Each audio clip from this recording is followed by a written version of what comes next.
This government meeting is brought to you by Eastworks and our local cable subscribers.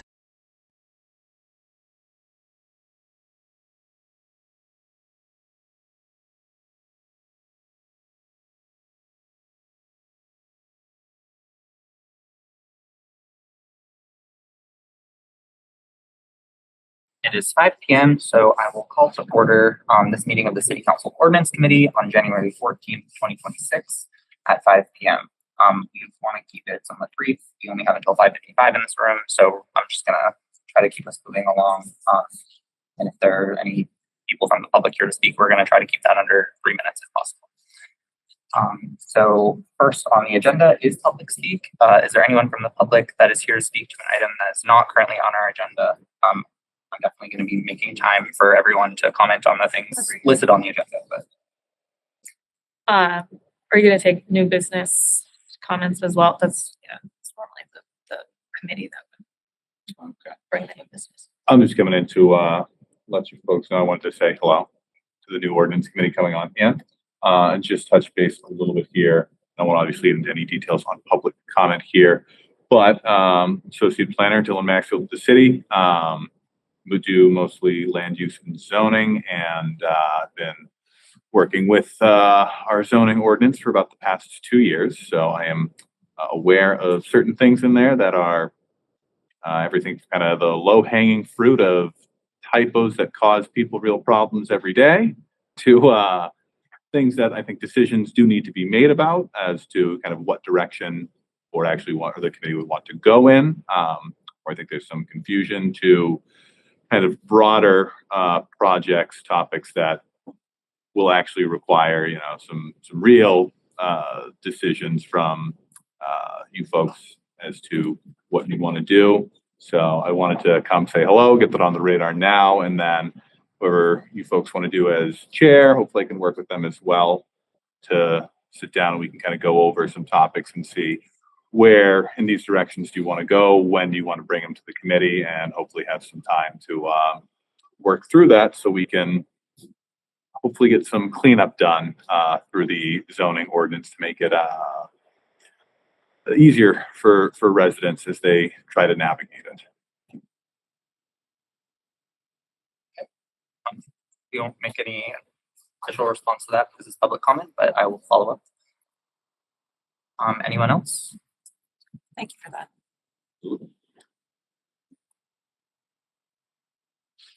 All right. If there's no one else from to speak, I think we can move to approval of prior meeting minutes. But I don't think we have a copy of the December meeting minutes. We didn't circulate that ahead of time, so I think I'm going to push that off until the next meeting. And I guess we can get into the continuing business. So the first thing that I have listed on the agenda here is the general city ordinance amendments regarding the short-term rentals. I think that's the thing that most people have comments about. Since I wasn't here for a lot of those prior meetings, I've watched many of them just to get background and everything, but I do want to defer a little bit to President Denham here, who presided over those meetings, who hopefully can provide a little bit more guidance on where we are in the process and what the sticking points are to move forward. Sure, thank you, Chair. I think where we really left off at the last meeting was a conversation around the wireless smoke detectors.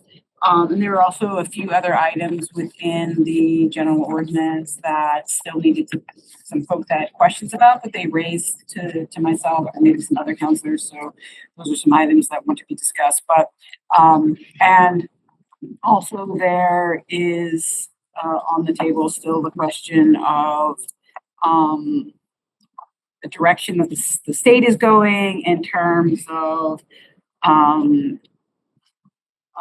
alternative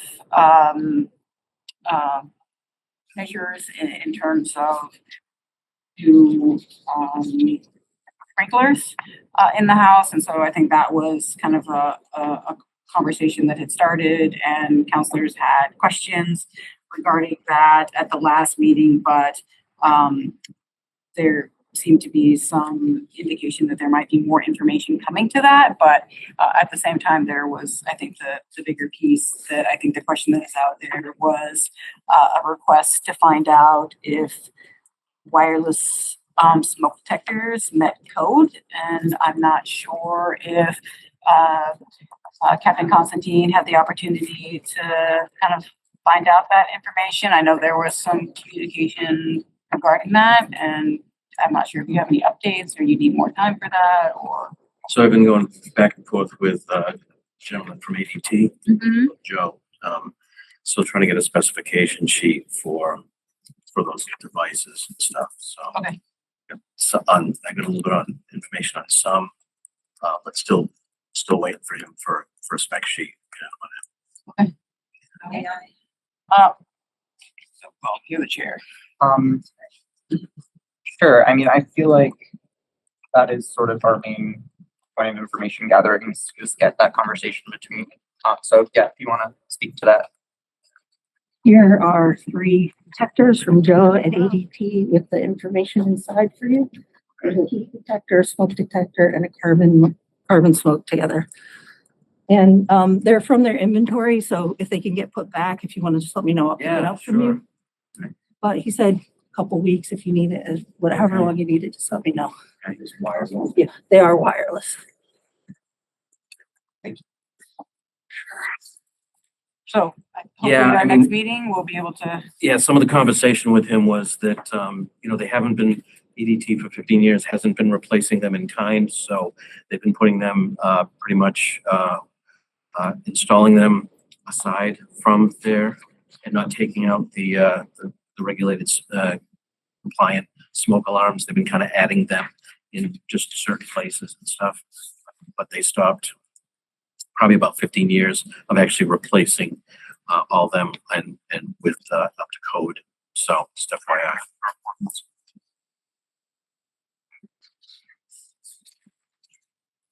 So it definitely feels like there's more information that we need to get from the fire department on this. But I also want to respect everyone's time that may be here to comment on this particular issue. So maybe I'll open up for public comment on the general ordinance amendments regarding short-term rentals, if anyone's here for that.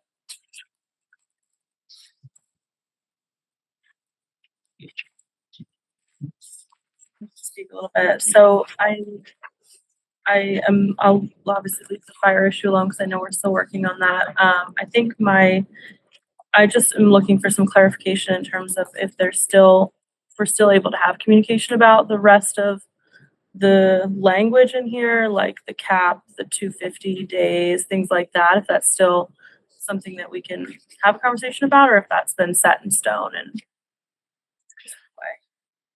Do you want me to respond? Sure. All right. I think that we have had that conversation, and we voted to send that back to council as is with those particular requirements, or the 50 cap and the 250 day. And I mean, I feel pretty firm on the 50 cap. If other people, we obviously have a new council, right, or a new committee here. So if people want to entertain or engage in that conversation again, obviously I can't prevent you from doing that. But I think we had a pretty robust conversation about why we chose those particular days, or numbers, particularly the cap of 50. And again, I think that has to do with the fact that one, the 50 is just a request from the fire department as well as the health department and the building department in terms of this is a new process for them. And so I think that they are really looking for a number that is manageable for them. And so they felt that 50 was a reasonable number for them to be able to adequately kind of do all of the inspections, et cetera, in a reasonable amount of time. So that's that. And then I think that the other piece is certainly related to kind of the housing crisis, the rental crisis that we're dealing with in Easthampton right now. It's just really um, challenging situation to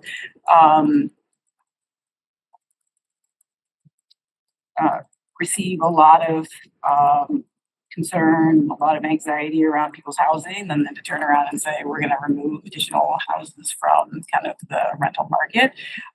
And so I think what we, again, with regards to those caps, was really about trying to figure out, on the one hand, making sure that everyone who has a short-term rental is able to have that short-term rental, but at the same time be able to give ourselves time with a review process of less than 2 years that we can come back and say, actually, is this something that is really having an impact, or can we raise that, et cetera? And so I think that's where we are. But there are less than 50 people who have short-term rentals, and we also have built in here the opportunity for people who currently have short-term rental registrations or who are registered to be able to be the first to be able to register for the when this opens up kind of officially. So you have the opportunity to come forward first. Yeah, no, I appreciate that provision being made for sure. I think. Excuse me, before you go on, can I just get your name for the Yeah, I'm record? Katrina.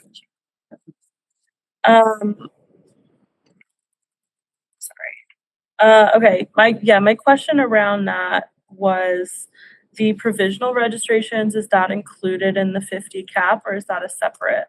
No. Okay.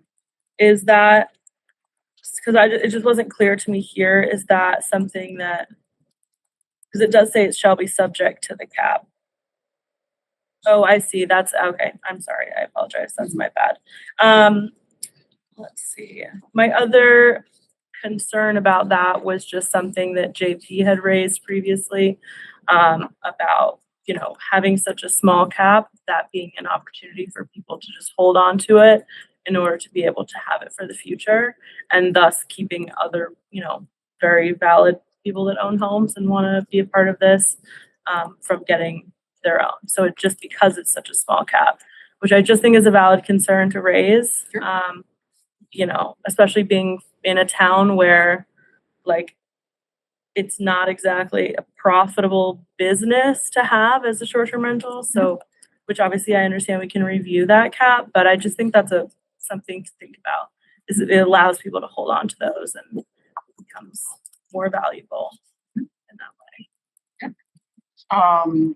You know, again, I think that's all up for review, right? And so I think this is just kind of a starting point for us to make sure that we're able to, again, out of respect to our departments who are working on this, to make sure that they're able to effectively kind of get through. Okay. I guess my question then would be, is there any chance that we can have it reviewed every year rather than every 2 years, just to start? And then obviously that can be changed, because I think, like, go through a year with this system, see how it's feeling, come back, review some things or not others. I think the way that we have it written, it doesn't have to be every 2 years. It can be up to, right? So we can do this in 6 months, right? We could do it in a year. We could do it whatever, right? So Because of the at least. Yeah. Okay. Is that something that the public or the owners can initiate that review? Can we sure, you can request certainly it? always come to an ordinance meeting, or you could reach out to one of us as committee members to raise those points. And then, you know, if that's, I think every concern is valid, right? Because it impacts you, right? But then I think that there's cause to be able to bring that up, and then certainly we would want to do that. And we would obviously consult with our department heads. I think my very last thing is just about the transferability of them.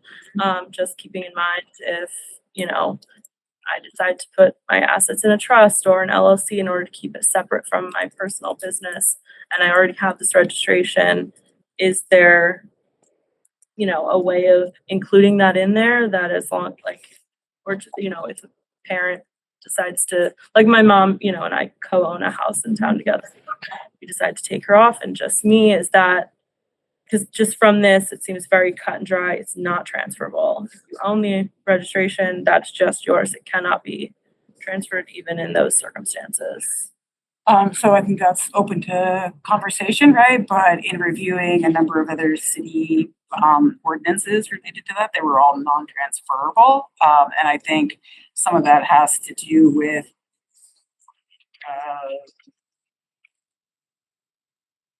I want to transfer it to my neighbor or, you know, whatever. And so I think if we were to try to stipulate these are the only ways that you could transfer it, I think it becomes very complicated. And so we just come across the board so that it's not transferable. Okay. I just would say, I think if there was continuity with the same person, if you're just removing your mother, for example, I don't know that we would I don't think that we would call that a transfer. Or from a single party to an LLC, for I think as long as the single party was still on the LLC, it's like, it's still, there's continuity as opposed to, and the non-transferable is also like, you can't transfer it from one property to another, I think is also important. I respect that. If I can, Council President. Yes, so I think it'd be a case by case basis. It's in good faith. If it is an older person and they're transferring their estate to a care of, I think that'd be fine being transferable. Just making sure it's not a new owner that comes in and the lease goes with the house. So I think case by case basis is not something you'd have to worry about if you already had a short-term rental application, short-term rental permit. Okay. Thank you for that. And something, since it was mentioned, the 250-day max for non-owner occupied. Mentioned it before, I think it's problematic in that on the use table, it would be allowed in every district. This would create, well, first of all, when a single family home, for instance, is used for more than half of a year, then the use, that use would be principal use, which is a commercial venture. It's no longer an accessory use of a single family home. Having it on the use table allowed in every district, including all residential districts, would be a thoroughly unique situation. We look at every other business, and this is true across, I'm going to say, at least the near municipalities, any commercial enterprise, the principal use being a commercial enterprise, like a hotel, motel, for instance. Those are commercial ventures. They're not allowed in residential districts. So I've been concerned about this since there are other places, municipalities that are very aware of this, and they limit their short-term rental non-owner occupied to less than half a year for that purpose. Or now I would say in South Hadley, there were 5 slots open for non-owner occupied whole house, but they had to be in commercial zones, not residential districts. So one of the things that we did with the application is we indicated whether or not they're going to be over half the year or less than half the year, right? So then it gives that person the opportunity to say, I'm only going to be doing this. My principal use is still kind of the house, right? Their house. And so they have the opportunity of being able to indicate that. Well, I'm just saying on the use table, though, nothing changes. So how would then that be regulated? Somebody says this is the primary use or principal use of this home in this residential neighborhood is the short-term rental. I don't live there at all, or I live there for less than half the year. How does that, how is that affected? How does that affect anything? I mean, these homes are allowed. So somebody says, no, I'm not going to be there. Are they then not allowed to operate that business in that residential district? Why shouldn't they be allowed to do that? Huh? Why shouldn't they be allowed to do that? Well, because it defies every other standard already established in the use table for commercial as opposed to non-commercial use. The long-term rental is also a commercial business. Short-term rentals are transient lodging as opposed to non-transient lodging. Sure, but both commercial, right? But so there's a concept about principal use and accessory uses. You can have an accessory use so long as it is subordinate to the principal use. in every way. So time is also applicable here. If you use any structure for more than half a year, let's just say, that's what I'm using as a standard, that becomes the principal use. Any other use would be the accessory use. So in residential districts, you have principal use is residential, non-transient lodging. There's a difference there. Motels and hotels are transient lodging, therefore they're not permitted on the use table to be located in residential zones. That's the difference. So a year-long lease would be considered residential lodging? What's that? A year-long lease for a renter? Oh, yeah, no, you can rent your house. That's, anybody can rent a home. The principal use still is a single family dwelling. Okay. So Once it is under 30 days, now it is no longer, it's transient lodging. And that's the category that hotels, motels, and things of that like fall into, and they're not allowed as residential districts. So I just checked because I'm questioning my own memory. It is the zoning ordinance proposal has short-term rental in the principal use table, not the accessory use table. So that, I mean, that doesn't negate any of what you're saying. I just wanted for my own clarification to know that there wasn't a conflict between the 250 days and it being a principal use in that case rather than an accessory use. But so there's no conflict with the way it's incorporated into the zoning table. If it was in an accessory use, I could see how that wouldn't line up, but I'm not. Can you repeat Those that comments were separate though. one more time, so I just make So sure. I the get it. zoning ordinance amendment as proposed includes short-term rental in the use table as a principal use. Okay, We also have accessory uses that are listed, and it's not within that. It is a principal use. Short question, is that an oversight? Should we have that in accessories as well as like another defined? I think you could potentially do both, and it would be depending on your circumstance. If you're less than half the year, then it becomes an accessory use. Correct. I think the application, if you have both, it doesn't really change anything. But that would essentially give a policy lever to split that out a little bit across the different zones. It could, yeah, you'd have to change. So right now, short-term rental in the principal use category is allowed across the board. So if you just separated it out into an accessory use and wanted it to only be allowed as an accessory use in certain districts, you'd have to modify what has already gone to the planning board. It'd have to go back to them. So yeah, no, I guess that sort of clarifies it. And I think, just in response to what David said, I think like in our zoning, we do have some transient lodging in residential zones in the form of like bed and breakfasts and like. Well, they're owner occupied though. So they're occupied. So then the lodging of the rooms, I mean, the rooms become the accessory use. The principal use as a dwelling still remains. So we currently have bed and breakfast in the use table, and they're allowed in residential districts because the definition of them is a single family owner occupied, so on and so forth. It's a bed and breakfast. So it's no conflict there. It's in fact, any owner occupied short-term rental, there'd be no conflict with that. It's the non-owner occupied like house for more than half a year, then becomes that it throws it into actually building code wise, it throws it into, it has the same effect. It becomes an R1 as opposed to an R3. And it's treated differently under the building code, which is, we're talking about what might be required in particular bed and breakfast, short-term rentals, alarm systems as opposed to sprinkler systems.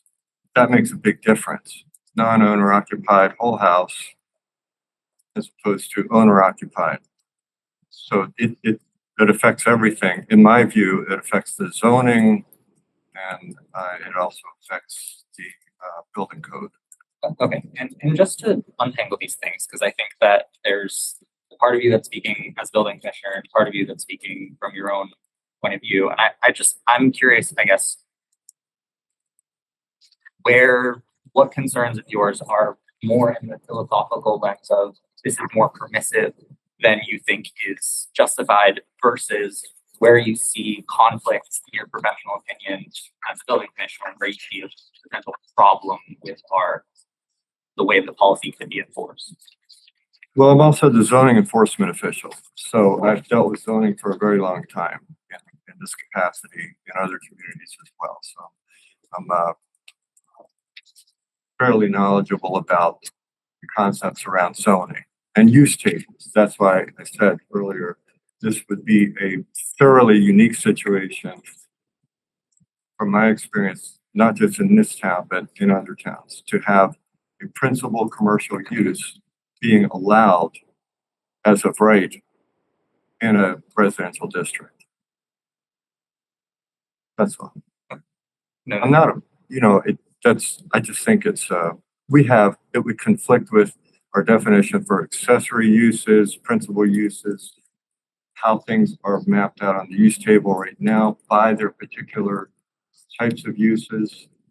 And this would be thoroughly unique. And I just think one way it can be fixed is non-owner occupied dwellings in a residential district that can be used up to half a year. And there's no issue. Once it becomes the principal use, that becomes a problem. In my just zoning wise, in my experience dealing with zoning, and also I just mentioned the building code portion of it too, because a lot of these things do follow. There's a higher on the in building code, the building classifications, in this case residential, are R1 is the highest hazard use in that class. So in R3 is a single family home, R2 is an apartment, non-transient lodging, R1 becomes transient lodging.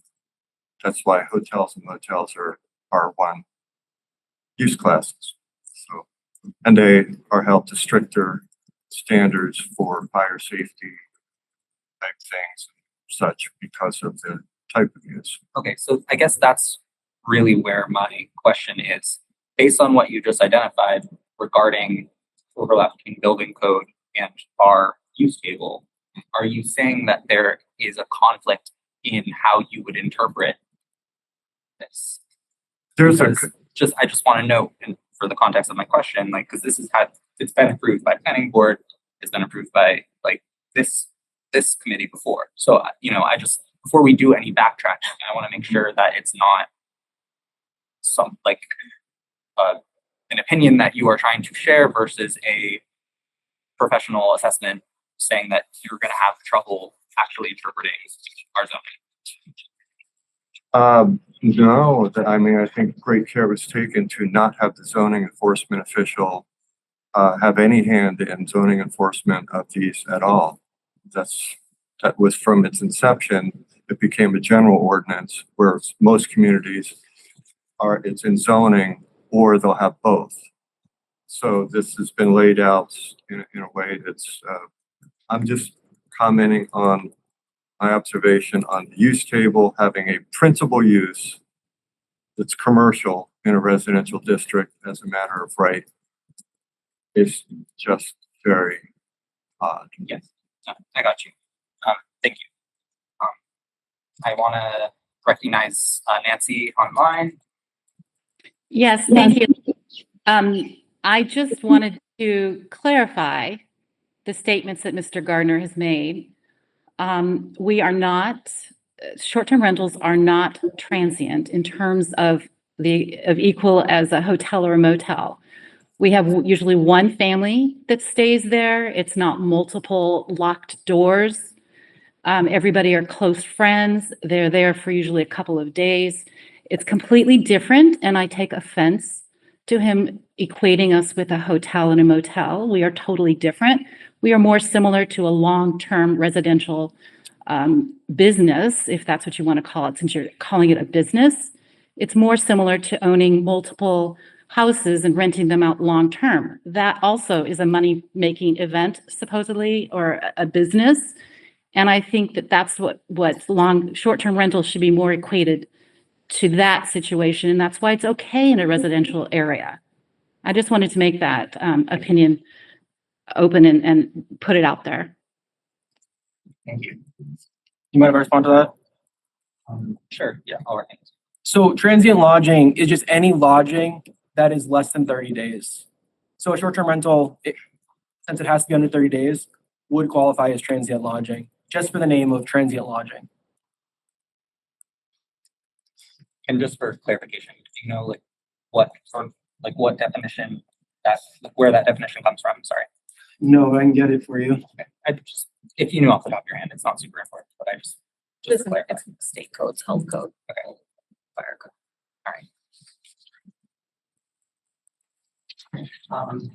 Well, it definitely feels like we need more information regarding the fire safety concerns regarding the general ordinance amendment, and I feel like we sort of already expanded our conversation. I just wanted to reiterate one more thing. I think I said this at the last meeting, but I wanted to just reiterate it and say it a little cleaner. In regards to the 50 cap, I wanted to say that I think that I would like to see in the ordinance, obviously we're updating it now, but that the people who are currently short-term rental owners would have first right of refusal when you implement this the first time. So there's going to be a time here this year where you're going to say, okay, everyone needs to register. And I think that the people who have done it already should be the first ones inside the 50. So that you say there's already 47 existing, they should get the first 47 slots. And then when it comes time to re-register, I think that anybody who is already a proven rental person should be able to have the first right of refusal as well. To follow through the next year, or however it's going to be biannually. Yeah, a lot here. Yeah. Super. Thank you. And registration is the first 30 days that this is open. Those who have already have a short-term rental, right? The first 30 days are open to you to be able to come and Okay, start that. my apologies. Yeah. Thank you. So we have those. We try to address those concerns. Question. Sure. So Dan Constantine, Melinda Lane. As far as the abutters go, is there any language or anything that the abutters would have any input for the short-term rental registration? So when they register, right, they'll be able to, if there's concern about that, they'll be able to contact the Board of Health to say why or why not they would want that in their particular neighborhood, right? So it's within that process of that registration. Do they get notified of this? No. No. Okay. The reason I ask is there's one short term rental in town right now that over the past 3 years, the police have responded 37 times to for noise complaints and what have you. So I'm just curious that mechanism. Yeah, so I think as this comes available, hopefully those neighbors will be made aware and they'll be able to outreach to the Board of Health, right? When that registration is under consideration, and they'll be able to make known their concerns. And then that may have impact on whether or not that is registered or not. I don't see if there could be an appeal process, but the other thing I think that we discussed also is that puts a burden on the Board of Health, right? Or the health department. So if nobody says anything, they're not gonna bring all 50 people in, right? So the people are gonna have to make known that they have concern about that. So if there's no concern that's registered or known, they'll just automatically approve that. Answer your question? Yeah. Yep. Sorry, just one more question. And it might be in here and I just didn't see it, so I fully own that.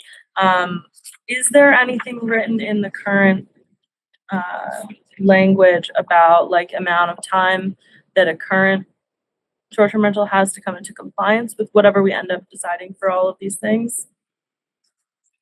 Because obviously, like, we're talking about some relatively costly things or wanting to meet, you know, the things that Florida Health said that haven't been part of the conversation before. So I'm just wondering if there's like a set amount of time that we can still have our registration, but come to compliance. I think we didn't say a set amount of time, right? But you're working with those various departments to be able to remedy that concern or situation. And so, you know, they. So it's like work good with you. faith in that sense.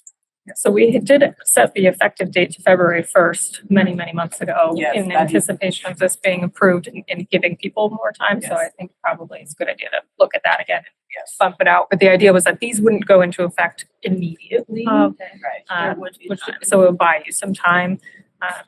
And as Connie was saying, I think as long as you get the application in within those 30 days, if you're working out the kinks in the meantime, I think that's all that counts. Right. But even in the future, right, you have your registration and you're in your third year or they found something and that needs to be remedied, right, then you work with them to deal with that.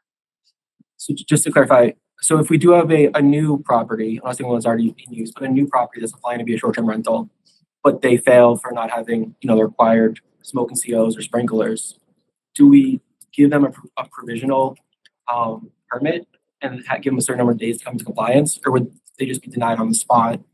They'd have, Fair shot. they'd have to Denied right on the spot. and then that opening, one of those 50 slots would just go back it would go back down the list, anyone waitlisted. I mean, I think the Board of Health would have some say over that. Rather than, you know, like a denial and you get kicked to the end of the list.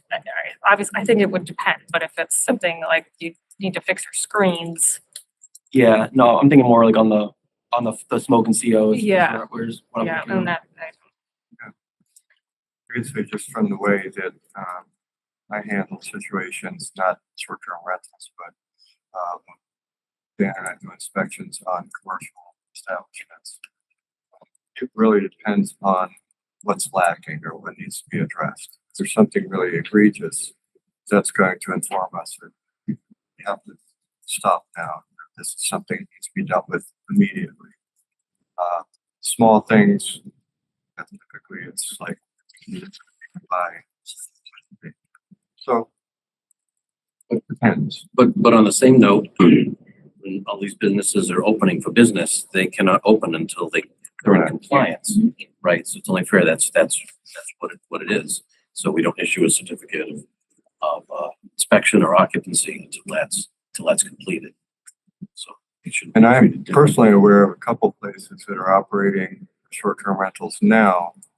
If they were opening now, they wanted to open and had an inspection first, they could not open until they addressed those things. So there are people operating right now that are not in compliance with very basic stuff. I guess the kind of what I was wondering is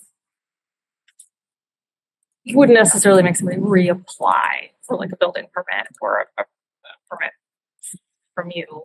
If there was an issue, you'd give them the opportunity to correct it. Right? Am I understanding that right? Yeah. Yeah. Yeah, but with the cap, would you need to reapply? That's kind of what I was getting at is I sounds like it's sort of dependent on the severity of the lack of compliance. Yeah, I think if it's a condition deemed to endanger, you get a certain number of a time limit to have it complete by. The only thing I would worry about is if you have some person apply and then they're working through making all these repairs just to operate. I don't want that to take away a short-term rental, one of the 50 from someone else. Right. But I think same thing, good faith, as long as you're being good faith efforts, even if you can't operate, I think would hold the permit for you as long as you're showing progress. I think that, yeah, we could hold Yeah. that slot. That would make sense. We work with you. Yeah, absolutely. Just you don't get kicked back down to the bottom of the list. Yeah. Yeah, that's kind of what I was trying to figure out.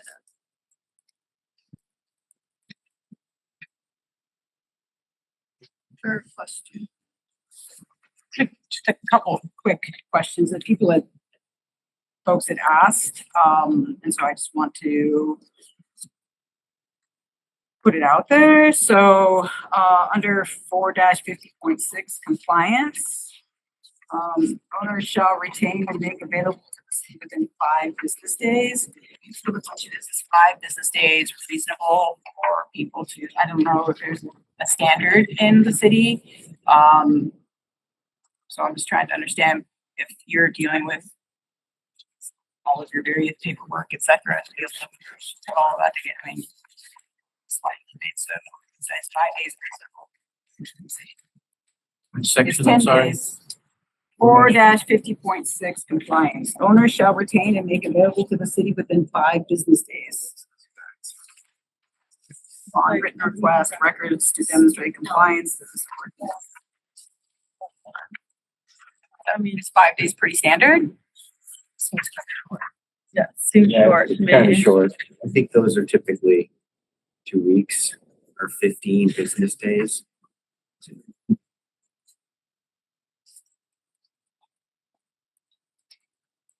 I don't know what is standard, but. Yeah, so that's why I'm kind of asking.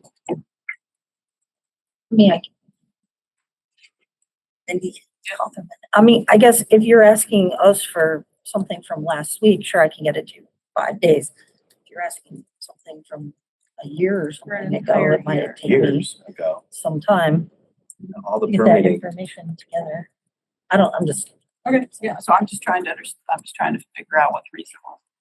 So is 2 weeks reasonable? So I could throw out something that I kind of have to deal with every now and then. And so you can also run into some issues with that. So you have a time frame, and then we just went through the holidays. So some things are expressed as so many business days, and then it could be even modified or included nuanced by saying that X number of business days, except for not including holidays. So you get the break. You don't have to, because whenever business offices are not generally open, those days don't count. Mhm. So something like that. Okay. 'Cause So, that- all right, so 15 business days, 10 business days, I guess I'm trying to figure out what's reasonable, right? So. Okay. That's 2 weeks. All right, so we'll make that correction. So I'm just trying to figure that out. And then on same section, 4-50.6 C, short-term rental owners shall be required to provide access to the Easthampton Health Department, Fire Department, et cetera. What is proper notice for that in terms of if people have residents or guests? I guess that's the language you're using. Yeah. So the owner would have to give the occupant 48 hours notice for a non-emergency. Okay. And 48 hours is pretty standard. Mhm. Alright. So we should probably build that into that so that it's clear. C, so 4-50.6 compliance C. So could we into there 48 hours notice? Is this for if there needs to be an emergency inspection? non-emergency. No, if there needs to be an emergency inspection, the occupant can invite us over as soon as possible. This is if I think we're requesting access from the fire, health, or building department to the property owner. We're saying, hey, but we want to get in there and inspect unit 2. I see. So I guess my question on that would be, is there a way to include, because obviously with short-term rentals, it's not a long-term, it's not someone 100% there. I mean, they're 100% of the time. So is the city willing to work with the owner and do it on a time and off time? So, it may be a Change couple over. days later than that 48 hours, but because, that's not enjoyable if you're staying somewhere and they're like, oh, we got to come in, city's coming in, but you're only there for 3 days. Mhm. I'm just wondering if there's some way that we can, again, could be good faith, but it'd be reassuring to have it written in there that as much as possible, the city's willing to work with the owners. I mean, schedule. if we're gonna do an inspection, we're gonna Yeah. work the schedule with you around your guests and Okay. stuff. I think the only way we'd really come in like immediately is if like the guest call and it's like immediate like safety concern, right? Yeah. And then we'd come in, but I mean, we always try we Okay. always try to make accommodations for, yeah, absolutely. Yeah, no, I've worked with you, I know you do. And it's also Okay. much easier because from a health or building, unlike fire, Yeah, we can't go into a unit if the occupant denies us access. Right. So if someone's renting it out, summer and they don't want us there, all they're gonna say is go away, we can't go in there. yeah, So ideally, once we get this first round permitted, my vision is to chunk them out throughout the year, whenever is easier for the occupant. As long as we get that one inspection done every year, then you'll be good for the next year. Right. okay. Okay, I respect that. So for whenever sure. whenever you have an off time where you don't have any occupants is gonna be the best to schedule it. Perfect, okay. Thank you guys for addressing that. That does bring up a question though, and I know when first started working on this moratorium placed on enforcement, that was because, in part because operators were saying, well, we were booked already months in advance. So in launching this, once the registration began, that I already know of a couple that would not meet without some additional work right now, but we would assume on February 1st or mid-February, there may be bookings or rooms. When will the first inspections start taking place? How does that work? Do you have to wait for an off season to do inspections, or are the places registered and have this up and running? Is there a provision to say the initial to be completely get your registration permit have to be inspected first or not? I mean, I just speak to that initially. I'd imagine that the effective date and pushing that out will hopefully give people enough time to get their inspections in before they need to. I'd imagine people are going to be applying before the effective date, and that process is going to happen before it becomes effective. But I may be wrong. I think as long as the application's ready. And I think the other thing too, I think part of the reason why this day was pushed out initially was it felt like there was a lot of people who may have to make modifications or to be up to code, et cetera. And so I think that was intended to give time to be able to have those things done, et cetera, right? So I think it was not a immediate effective date, but push this out so people have time to be able to find out what's needed, et cetera, right? So we're trying to be accommodating by having that pushed out quite so far. Speaking of, right, the effective date, I think we need to figure out what that effective date is. Is it May 1st? Is that enough time? I think that we need to, I think each time we did this, I think it was 3 or 4 months out, right? That we tried to kind of do that, but we're still not resolved yet in terms of whether or not those are And we started with June 1st of 2025. Yeah.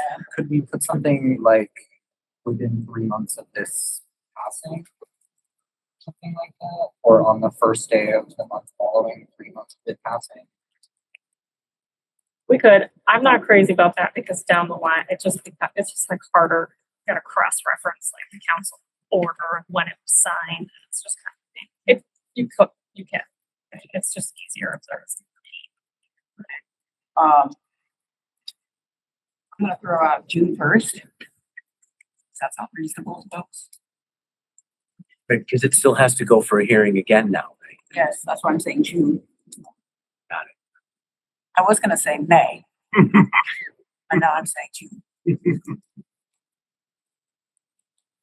I mean, I think that's an amendment that they made on the floor too. Yeah. Just for the sake of, Placeholder for now. yes. Yeah. Yeah. So June 1st, we'll say June 1st.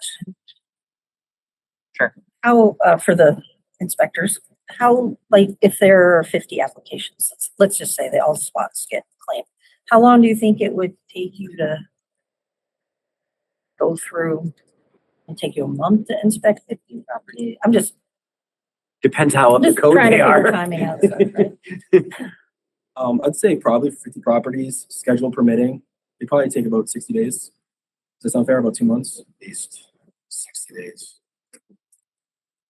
And that depends on how compliant they are, if they require re-inspections, what the violation is. I understand all that. I think what I'm running up against is we're all working together, all trying to figure out dates and stuff, right? And so, like, the question, we have people bugging us for Smith College weekend. That's in May or something, right? And I'm like, can I open or can I not? Like, I have no idea, right? It's nice right now because it's quiet, it's January.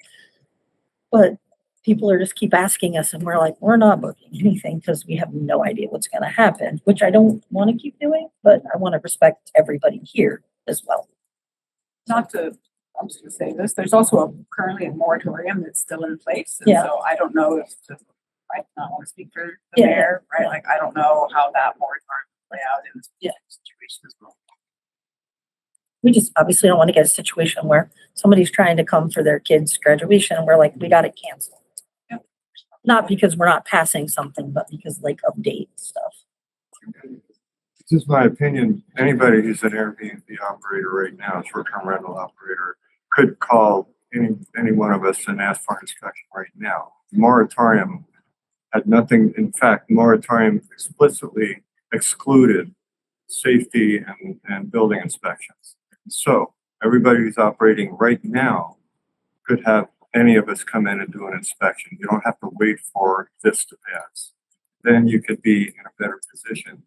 If I were doing it, which I'm not, but if I were doing a short-term rental, I would want to know and kind of get ahead of the curve. And I think that's, yes, I would agree in that I'm trying to do that with fire more than anything and sprinklers. Like, I need to know what we're doing to decide what I'm doing. Makes sense in a weird way. So One of the building inspections would be building maintenance, so property maintenance. That's one thing that's just looking at general maintenance of the property, looking for handrails, guardrails, things that need to be in place. You know, all that usual stuff. That's the one very basic thing that's happening no matter what. And that, those are the same rules as, regular single-family homes, for example, or where is it a different building Single-family code? homes are not inspected by, see, that's what makes short-term rentals, there's another difference. Single-family homes don't have an annual, any inspections in the building. They have code that they have to meet when they're built, things like that. Is that what we're subject to, or is there something else? I just want to know where I'm looking in the code. yeah, so I just want to be conscious of time. We have 2 more minutes left before the finance committee needs to be in this room. So I'm just gonna rush us through the Yeah, last couple totally of things on our agenda. We clearly have a lot more to discuss.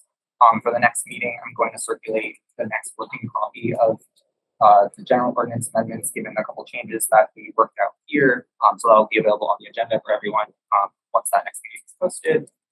And at the next meeting, I don't think we're going to get to the other business items.